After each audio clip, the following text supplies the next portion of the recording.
Alright, so today we got the open computers stuff we're gonna be learning out about today. I'm not gonna be covering like survival stuff in this, but we're just gonna be covering what goes on in here. So first we're gonna get your first computer going. So let's do that first. Alright, so these are the things you're gonna need. You're gonna need a computer case, the floppy disk for OpenOS. You can't find that when you search it. You see you might have issues doing that. So what you want to do, you want to go to the OpenComputers panel, scroll down, and it should be the green floppy disk. You want to get the blue hard drive, the tier 3. You can get 2 of those if you want. We don't really need 2 for this one.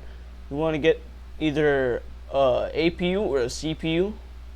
APU, you don't need a GPU if you get an APU, because like both them together.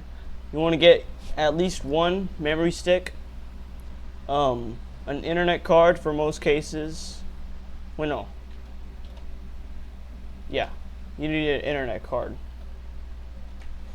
And EEPROM, that's low BIOS, a keyboard, and a tier 3 screen. Screen tiers, they're weird. You gotta have the right one or else you can't see colors. You're colorblind. Alright, now that we have all our stuff, you can just put down your computer case, and then you can put your screen on top of it, and then your keyboard like on the side of it or something. Then you can just right click your computer. Make sure you're using a creative computer or else you're gonna have to give it power. And you just want to throw all that stuff in there. Alright, next up we're gonna press this turn on button. And we just gotta wait a little bit for the stuff to do its thing. This is gonna run the init command. And you need to install OpenOS. So we're just gonna do install. And then Y for yes. Then it's gonna install OpenOS. Looks real cool. Looks real hacker man. You're just gonna let that finish. I should probably tell you how to expand your screens. Screens can be expanded, by the way, if you just what the fuck? If you just do that, yeah, they auto snap. And then if you want to connect a screen, you want to get the cable.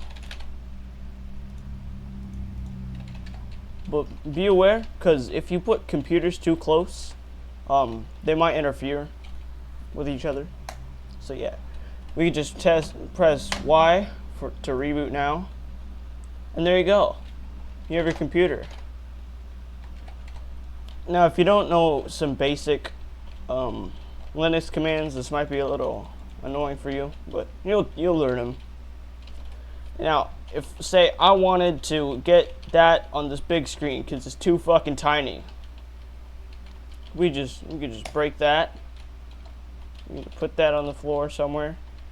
It's already connected, but we just gotta let's just clear. And there you go. Now it's all suited. So let's say, wait, hold on. Let me explain something. So the OpenComputers, the first one, I'm not sure about the second one. I haven't used that. It's all about like Lua commands. This OS it's written in Lua. Let me teach you some basic like navigation commands of the file system. CD is like to move to a directory. I think it's like change directory. And then if we do CD and then 2 periods, that means go up out of the directory we're in. LS, that lists everything in the directory we're in. You can see we have some shit now. That's like the core stuff. So I don't want to mess with that yet in this video. So we're just gonna go back to home. Now let's make our first Lua script. If you want to make a Lua script, you can do edit, and then you can just do your file name. Make sure it ends in .lua though. So we could just do myfile.lua. I'll also list all the docs for this shit in the description in case you want to get it. But yeah, say we want to make it say you ran this file when we run the file. So we would do print and then a pair of parentheses, and then in the quotes we could just type our message. We can do you ran this file. Then you see at this bottom the save, that stuff at the bottom. You can do Control S to save and then Control W to get out of edit. And now if we do ls, we see our file here. In order to run it, we can do my file. You don't have to do the Lua part. I usually don't, but we just do my file.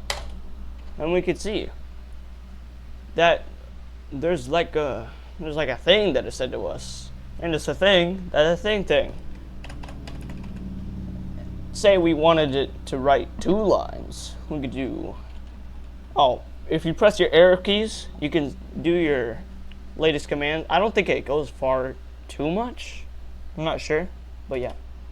So if we edit and then we go down 1, we do print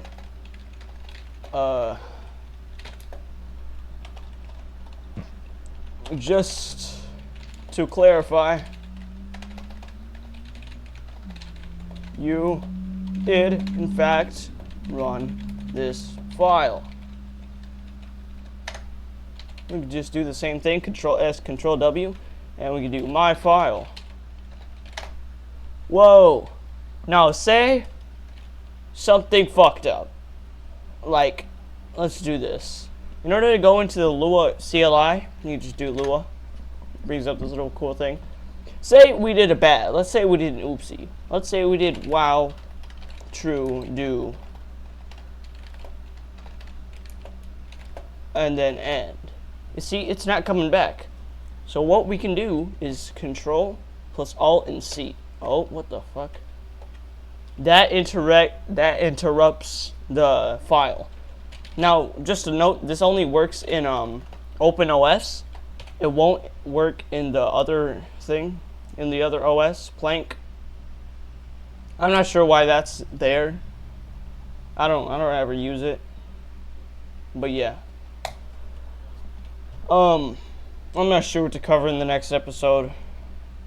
I'll probably do something along the lines of making files. Yeah, that's about it. Go watch my next one. Bye bye.